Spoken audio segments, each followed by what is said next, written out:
Welcome to the Pod Bay Door.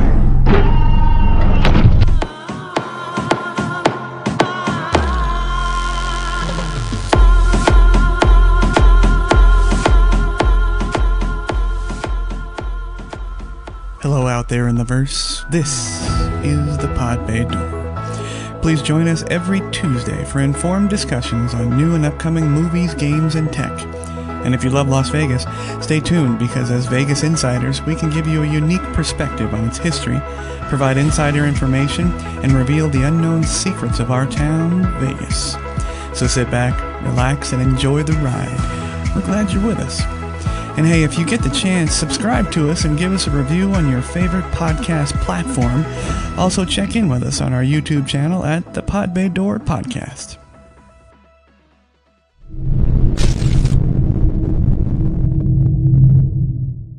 Hello to you. This is the Pod Bay Door. You have found the podbaydoor.com.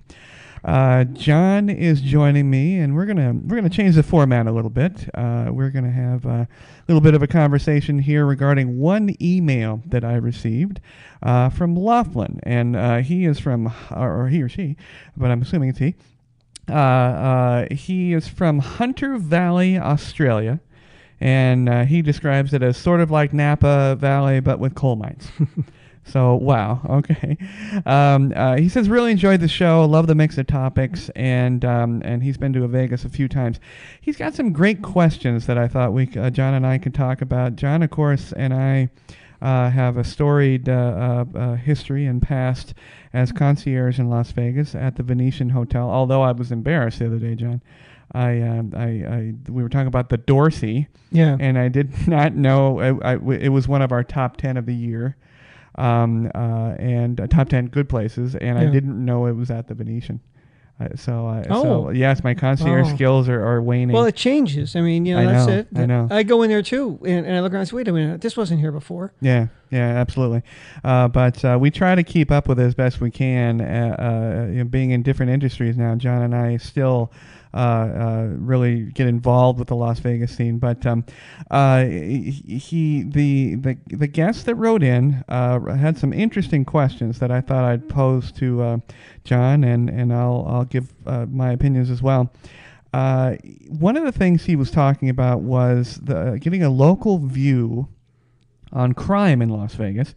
And he was saying that he's been reading up and checking the internet, and apparently where he is and his IP and all the providers out there in Australia, it looks as if that the Strip, is about a couple of miles of safety, and anything off of it, you might as well make sure you have a gun and an armored car. That's not the case. That's not the case. He does admit that obviously, there are some, what is his term, no-go areas. There are, and I thought we'd talk about that. Las Vegas Boulevard basically spans, as it regards the properties on the far south side. A lot of people say Mandalay Bay. That's not actually accurate. One of our favorite places, which we'll mention in a bit, the M Resort, which is the very southernmost property on Las Vegas Boulevard. And you start there, and then you go all the way downtown Las Vegas, and I believe the last one I'm going to call Main Street Station.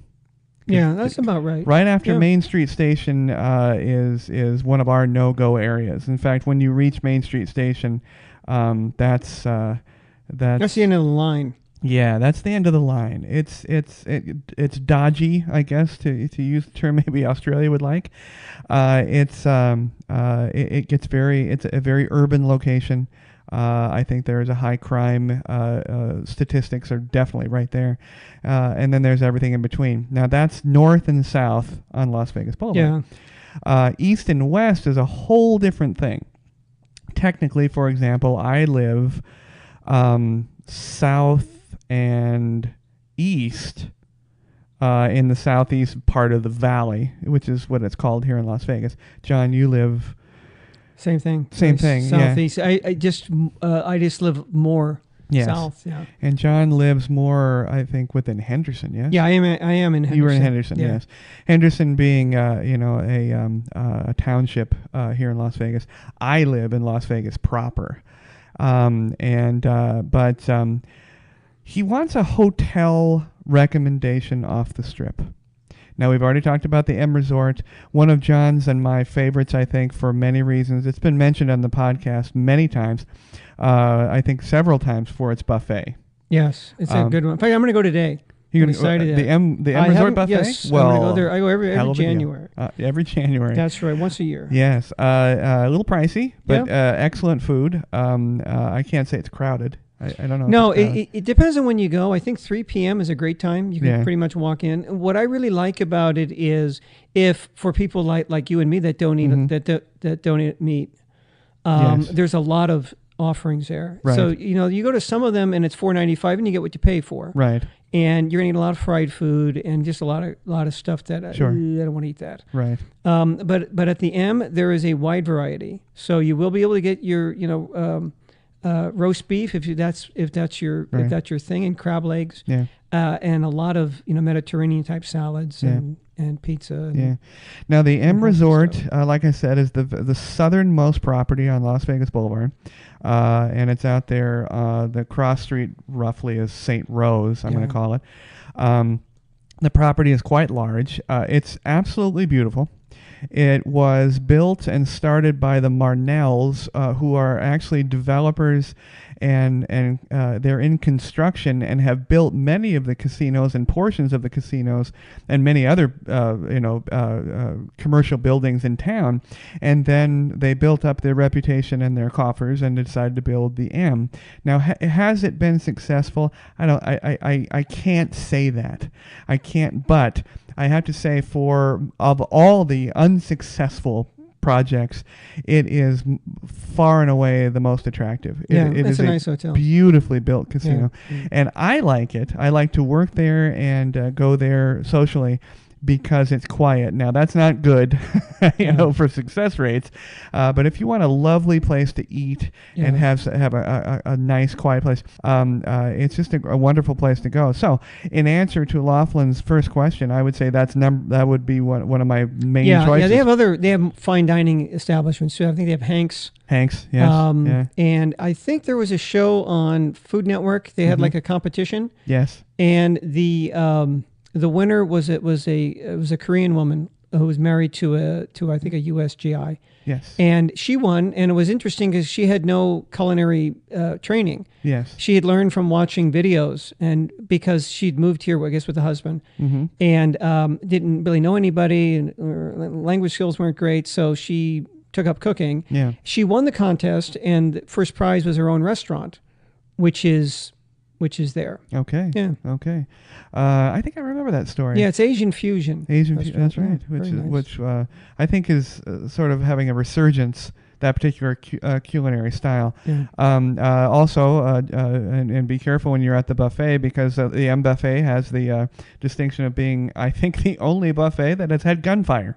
Yes. Yes, we had a gentleman decide that he shot himself. He was done living and shot himself, and we've talked about that on the podcast. Yeah, but also unlimited beer and wine. Now they don't have a huge selection of wine, maybe 3-4 different kinds. But hey, it's free. I mean, it's not free. I mean, but you don't have to pay extra for it. Right. The same with the beer. They've got a couple of beers. Now the listener mentioned cab ride within range of the Strip. Pardon me. Absolutely. I mean, you're on the Strip, technically speaking. So your cab distance from almost anything is maybe 15 minutes, maybe. Yeah. The next one, which I'll let you start talking about a little bit, is I would say South Point. Yeah, South Point. Also right on the Strip, and very convenient. Now, have you been there?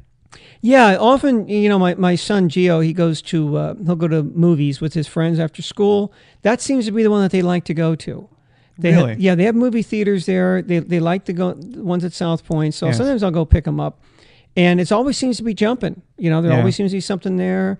It's not as elegant as the M. It's not quite as pricey. No. So, but still, they have a bowling alley. They have bowling. They have movies. I think it's Century, right? Century. Yes, I think that's what it is. Yeah, and also what they're known for. What I found, I was talking to somebody. Who in Minnesota, and this man lives in Southern California, but he's big into horses. Okay. He does horse shows. He has his own horses, and they have horse shows. And he told me that the South Point has a world-class facility for horse shows. Yes. And they come there, and he comes and shows up. And in that area, for example, there are timeshares, I think, around there. So it's kind of that mix of you're going to see some more residential type place. But I have friends who've stayed there too. It's nice. And it's right across. It's right down the street from Lee's Liquor. So if Lee's is one of our, I think, marketable places for alcohol purchase. It's I don't think anybody's ever beaten their prices. No. If I ever want something special, I go to Lee's and it's like half price. It's amazing. But South Point, absolutely bowling. You got movies. You got the equestrian center, all the gaming facilities that you could possibly want. And it has every standard culinary style. It has prime rib, Mexican. It has a great. It's called Zen Shin. And it's a great for happy hour sushi and corn dogs. Sushi and corn dogs. Oh, that's a nice mix. Yeah. It's fantastic. But I would say the South Point and as we've talked about before, free parking. Yes, same with the M, free parking. Free parking, and with the exception of they're a little tighter about the alcohol. John and I were talking in the pre-show about the alcohol, gaming and alcohol service. The red light, green light thing has not infected the South Point. You can still get a drink now. As we've discussed in the past, it's not premium. It is up to them.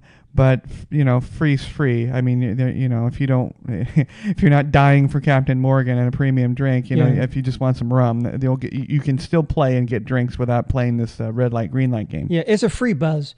It's a free buzz. Hey, can't beat the price. Absolutely. So I would say, South Point, again, you're probably 3/4 of a mile, maybe a mile forward of the M north. Yeah. But you're still on South Las Vegas Boulevard. All being said, I would think the South Point is probably the number one for budget conscious, for distance to whatever you need to be. Most things are still free. And if you don't want to leave the South Point and you just want to enjoy whatever, everything is there to enjoy. Yeah. Now, clientele, it's okay. It's local. It's a local casino. Yeah, both of those, particularly the M, is nice if you're driving in from Southern California, because that's the first one you're going to come to. It's right off of I-15. So you can kind of beat a little bit of that rush of people coming back if you want. So that's nice. Same with South Point. I've had friends from Southern California who come and stay there. Now, jumping ahead, we'll talk about a couple more, but jumping ahead to the listeners' statements regarding the safety. Now, from the M, which is St. Rose and Las Vegas Boulevard, to, I'm going to go ahead and say Flamingo. Yeah. That stretch of Las Vegas Boulevard, and then you start going east or west, depending. Honestly, I wouldn't call it unsafe. Now, are you and maybe a lady friend or a group of girls going to want to venture? It's actually very difficult to walk off the strip because the pedestrian walkways really aren't available because you're dealing with freeways on either side. Yeah, but people do try it. They do. And they often end up on the news because they get splattered because they get hit by a car. We have the number one pedestrian fatality rate apparently on the planet. Yes. Almost every day somebody gets hit by a car. Yeah. So it is very difficult, actually. So there's a safety issue there. But as far as the, what did he say, drug deals, murders, muggings, and gang violence, I don't think you're going to experience much of that, walking maybe, say, to the Rio, which is an off-strip property, pretty central, or the Palms, neither of which are really notable right now. They've sort of cycled out of the popularity contest. But now, as you get past Flamingo going towards Sahara, and then starting at Sahara all the way downtown to, again, we mentioned Main Street Station, you're going to hear roads like Ogden and Main Street and Casino Center Drive.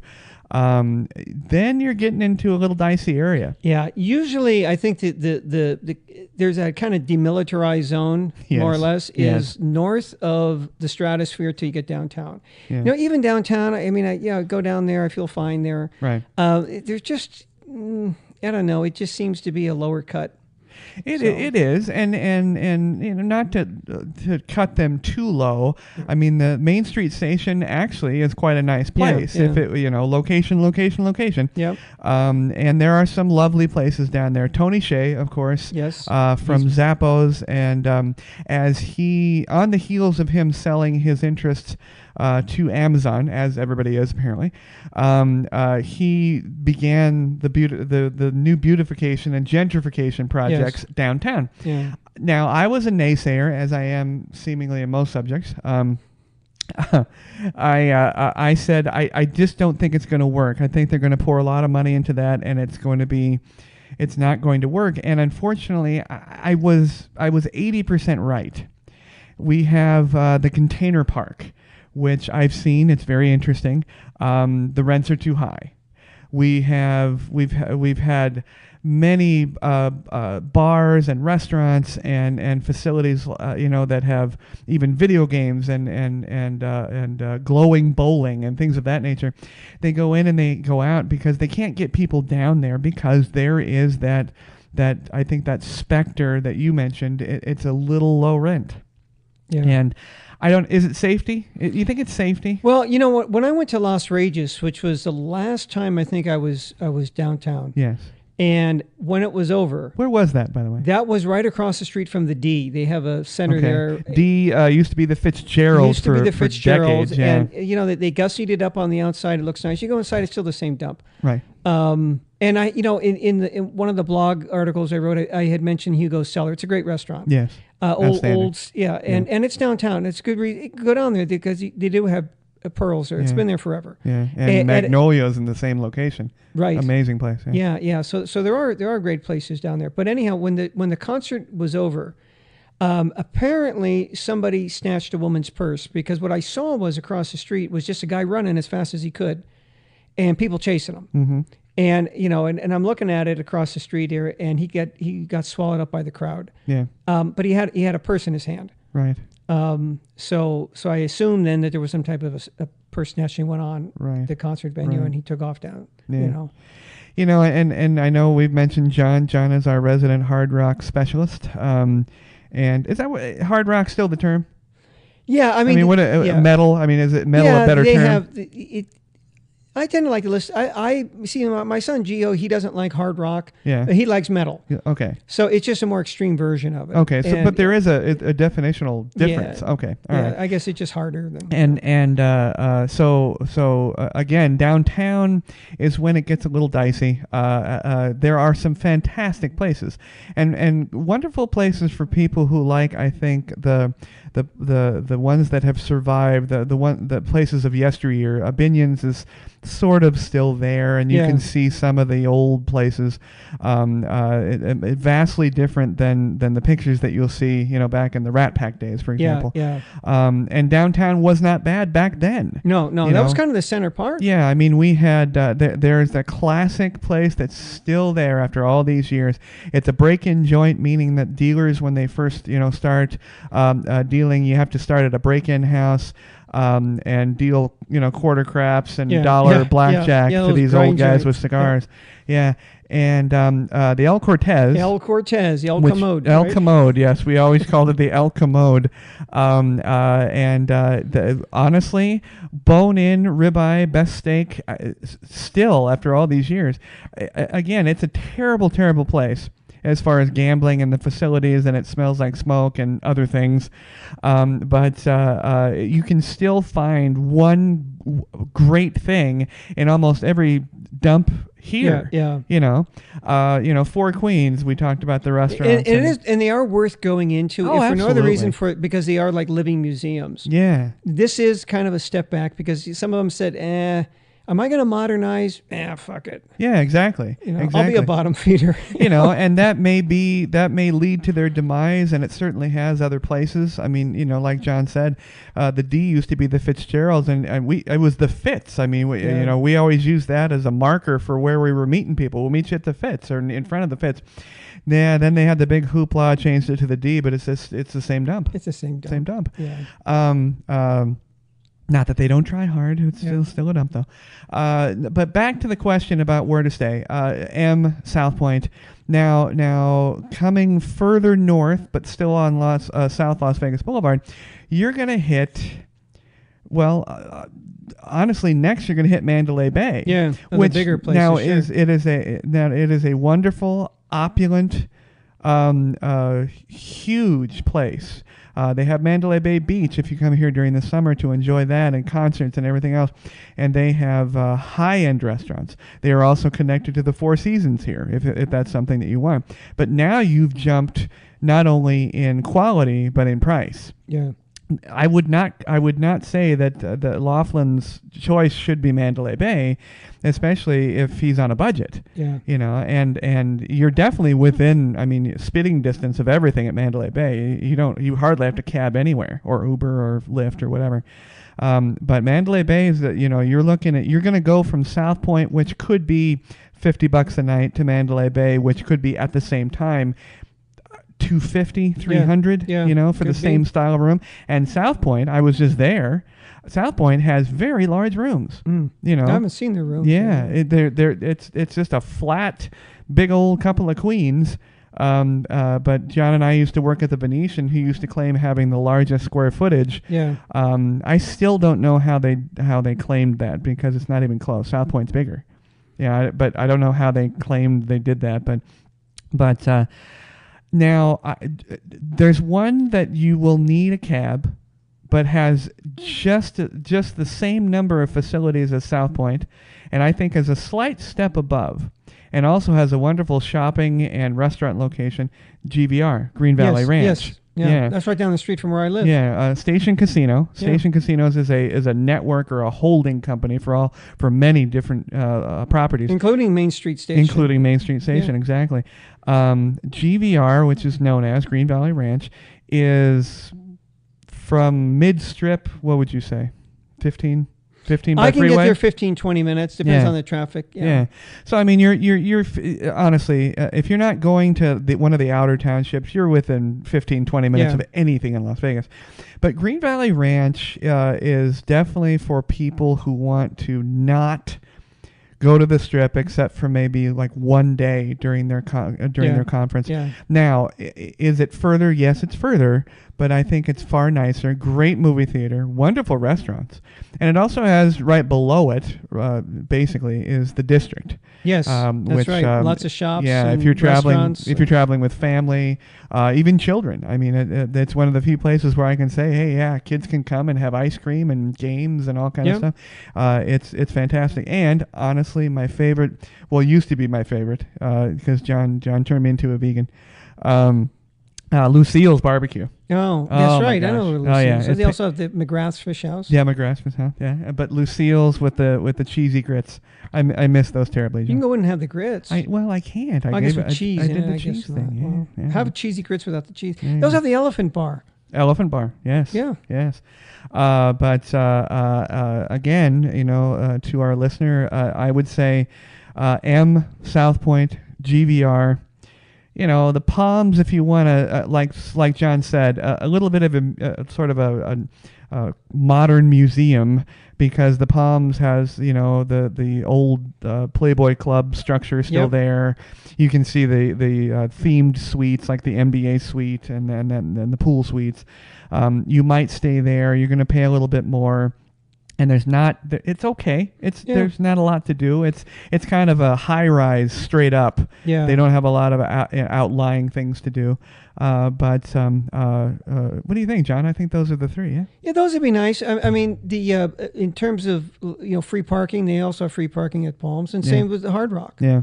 Hard Rock is off the Strip, but it's not far from the Strip because it's right there on Paradise. Yes. So it's close. It is close. Now the Hard Rock Cafe that was in front of is closed, and they open it on the Strip. Yeah, they have Hard Rock on the Strip. I have some great friends over there. They're fantastic people. Concerts, of course, wonderful concerts. But that's right on the Strip. It's very difficult to park and drive to get to the Hard Rock on the Strip, but it's well worth the visit. So no, I think we got it. I think we nailed it. Yeah. Also off Strip, if you're here for a conference, there's the what used to be the Hilton. Yes. You know, Yes. and you're close to the monorail. Now, honestly, I've been here how many years? I've never ridden a monorail. I rode it one time, and I was working. I was actually photographing some things inside the monorail. It had a lot of hoopla. They were the old Disneyland monorails that were refurbished. Unfortunately, it didn't do very well because I think it's because they don't stop enough places. Yeah. And ultimately, I think people were confused how to find it.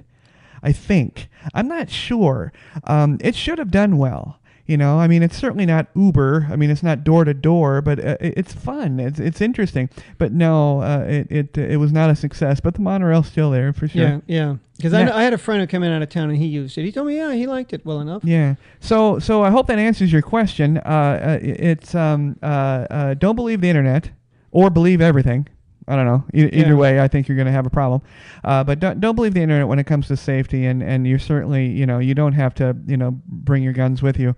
I would say Las Vegas in general as a tourist location, if you're on the Strip, is one of the safest places. Yeah, because you not only have the police, but you also have the security for internal every security. hotel. Yeah. It's really well lit. Mm-hmm. Under the circumstances when you realize how much alcohol gets consumed. Right. If you look at Las Vegas crime statistics, because I remember I looked at those very carefully before I moved here, and they say, wow, they're really high. But the reason is they base that on per capita. Right. And they only base that on how many people actually live here. Yes. And they don't take into account that there are just a lot of people come to visit. Right. And they may have something wrong, particularly when they've been drinking. They fall down, they lost their wallet, it was stolen. Yeah, that sort of thing will happen, but that'll happen anywhere. That somebody gets drunk or picks a fight or something like that. That's right. But, there aren't, I don't see here, as I have seen in other cities, people that troll around, predatory people looking for tourists. Yeah. Because on the Strip, pretty much everybody is a tourist, even if you live here and you're walking on the Strip. Yes. Sometimes they'll talk to you about a timeshare, and you can say, "Hey, I'm a local." Mm-hmm. Then they'll leave you alone. Yeah. Of course, they're harmless, right? I mean, but they'll hand out the cards for the skanky girls. Yes. To everybody. Yes. Regardless you live here or not. Yes. So are they all skanky?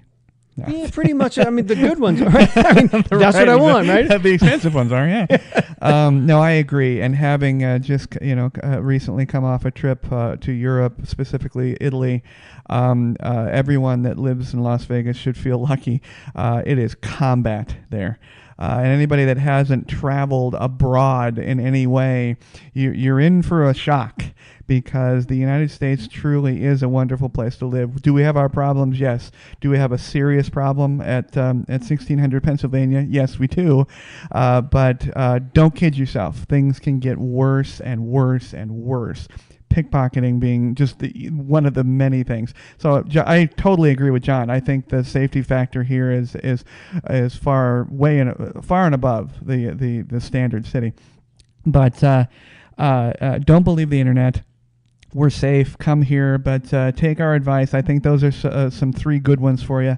Now, you mentioned being concierge. I'm really thrilled that we introduced you to what they do. John and I are going to, have more discussions regarding, being concierge. Is it a thankless job? As the listener said, sounds like a thankless job, he says. Well, yeah. It is, but we are not alone. There's a lot of thankless jobs in the hospitality industry, especially in something like Las Vegas. John, I have to say, and I've said this before, that in the 12 weeks that we trained, because we were founders of the Venetian, that means we opened it up.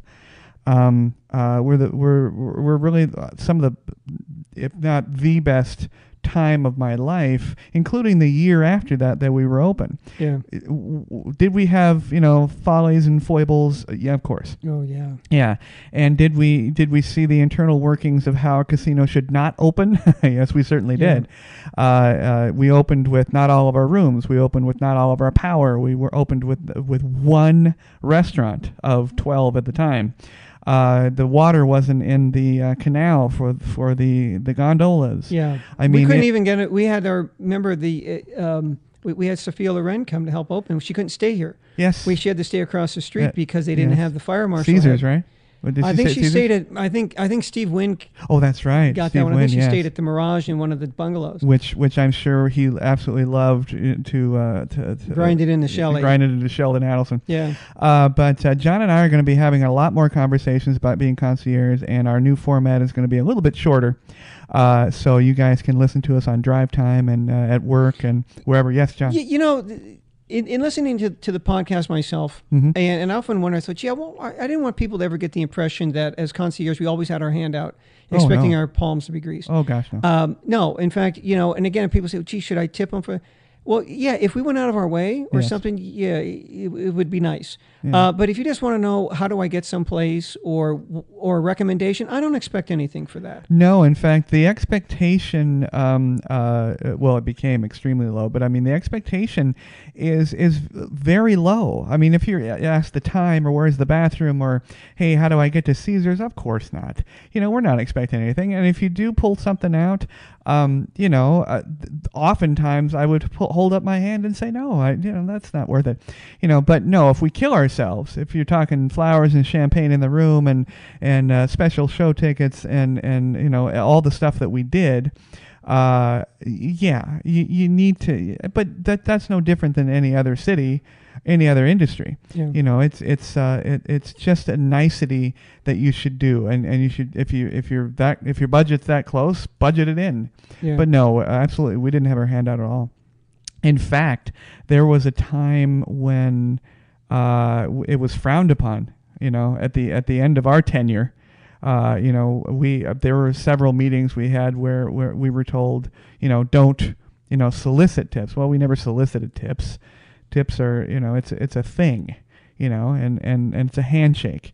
And but we certainly did appreciate every single dollar we received. Yeah, absolutely. Sure. And we had families. John has a child, and I have a family, and it's part of our income. It's part of our income. But John and I have many other stories, to discuss regarding Las Vegas. And again, we talk about the realness that we experienced. And absolutely love to get these emails. We've been getting a lot more lately from Australia. Love that. Great. I mean, it's wonderful that we have touched people across the globe there. But was it a thankless job? Yes, it was. Was it a bad job? I can't go that far. But the only time it turned bad was when we were met with the specter that is the corporate, environment. Yeah, because they really did keep us down. Yes. I think we made, if I'm not mistaken, it was like $11.95 an hour, maybe $12.95 an hour. Right. Plus, the tips. But I kept good records of tips. I made $100 a week. Right. So okay, you had a couple that adds a little bit. That's $20 a day on average. Yep. But our biggest draw were the commissions at that time we got from the shows. Yep. Now the hotel kept 90%. And they would regulate to see how much are these people making. Yes. And if they thought that we exceeded what they were making down the street at the Bellagio, then they would take a bigger share of that. And they would start taking 91% or 92%. Yes. And then keep telling us that we had potential for unlimited income, which was bullshit. It is. Because as soon as they saw that we were making more, they took more. Yeah, and don't kid yourself. And anybody, I take issue with anybody that disagrees with this. Las Vegas is not the only one, but it is a bastion of corporate greed. Yep. I mean, and every dollar now you can see it now. Now it's becoming in the forefront. Parking. Red light, green light drinks. Now I hear they're going to charge for gaming cards. The club cards. Yeah. They charge you $10 for that. And yet on the other side of that, some interesting news and so negative news that both John and I talked about before the show. The Lucky Dragon, which has been on this show, talked about, is now 90% closed. All of their gaming facilities, all of their restaurants. I don't even know what's open. I think just the hotel. Just the hotel. Yeah. The SLS was their buyout deal. Looks like it's going to fall through if it hasn't already, and they are going straight into bankruptcy after that. So the town is the greed is not paying off. The town is still failing in parts. Yeah, and a lot of that has to do with again part of that greed when they tore down the Stardust. Yes, they tore down the Riviera. and again, even with the Sahara going out Yes. at that time, is that there's no reason to go down there because there's no other hotels. Right. So until they build something up, then there's no reason for people really to go any farther north than Steve Wynn's properties, like the Encore. Yeah. And you look down there and you see a bunch of nothing till you get to the stratosphere. Like, well, why go down there? Right. And as we mentioned here, it does get progressively seedier from that point. From Spring Mountain and the Strip. Right, like I said, right where Steve Wynn's properties are, the Encore and the Wynn. As you go north, it begins to go downhill a little bit. Yeah, and certainly not walkable. No, I mean, it's too far to walk anyway, but you don't want to walk it anyway because it's a little, like John said, seedy. And in the summer, it's really hot too. Yeah. So yeah. But like I said, we're going to change the format. We're going to be a little bit shorter. We're going to talk about Las Vegas as always because we have experience in that particular area. But we're going to open it up because it's the Pod Bay door. We're not limited to talking about anything. So John and I and all of our guests are going to talk about whatever the hell we want, John. Now, the last thing, or a couple things, the listener said, we need to hear more of John's thoughts. Absolutely, yes. The other person said he laughed out loud when he hears John speak about stuff. So do I. But specifically to hear John's thoughts and to balance out Trump's tweets. I find that interesting. Apparently, he gets way too much airtime down there in Australia. So we'll delve into a little politics, not too much. We'll let Bill Maher and the folks take care of the hardcore stuff. But there are some things I'd like to discuss with John regarding politics of today. Social justice aside, I think we've buried that issue. And then coming up, I think next week we're going to talk a little bit about marijuana. Good. Yeah, I want to talk about that and talk about the true efficacy of marijuana and its sales here in Nevada because of Mr. Shithead. Yeah, Sessions is after it. In fact, not after it. He's on it. It always amazes me how particularly with right wing politicians like Jeff Sessions, they're always so much about, let the states decide, unless they have a personal axe to grind like this. This happens to be one of their issues, and they're not going to let it go. Suddenly it's like, well, this is a big federal issue. We can't have that. Well, no, and strangely enough, a lot of our politics touches a lot of the national and global politics touch Las Vegas. I mean, it was a very tense time, New Year's Eve, and also it's very anti-democratic because it has been voted in by the majority of people. Yes. So you're basically saying we don't care about that. We only care about what I think or what we think. Yeah. And I still consider it to be as dangerous as heroin, which is ridiculous. Most people would say. Yeah. So most people are saying no, we should legalize this for recreational use. Yeah. And they're saying, well, we don't really care what you think. We're going to do with what we want anyway. Well, Las Vegas, technically speaking, has in the past and was in the recent past, we're a red state. But I think we're not. No, I don't think we are. I think we're, red and blue make green. So I think we're a green state, to tell you the truth. But John and I are going to, we're going to open up the discussions to a lot more, but always sort of pointing back to our town, Las Vegas. You can catch us on the podbaydoor.com. YouTube channel is the Pod Bay Door Podcast. And if you love us on your local podcasting app, look for us because we're going to be there. Podbean, iTunes, Google Play. Check us out. Please send us the requests and suggestions and talk to us. And we'll tell you the truth. We'll tell you what's going on. And we'll try to have a little comedy involved as well. So to Laughlin, thank you very much for all these ideas. I will tell Sam about the sriracha, and you keep putting it on there. John, thank you so much. Anytime. You'll see us next week on Tuesday. Thanks, guys. Bye-bye. Thanks to everyone listening and watching. You can catch the Pod Bay Door on the Podbean app or any of your favorite podcast apps, including iTunes, Google Play, TuneIn, and Stitcher Radio. You can watch the show on our YouTube channel at the Pod Bay Door Podcast. Please download, like, and subscribe. Our social connectivity screen is coming up. Check in with us on Facebook, Twitter, and WordPress. The Pod Bay Door is closed and talent is out.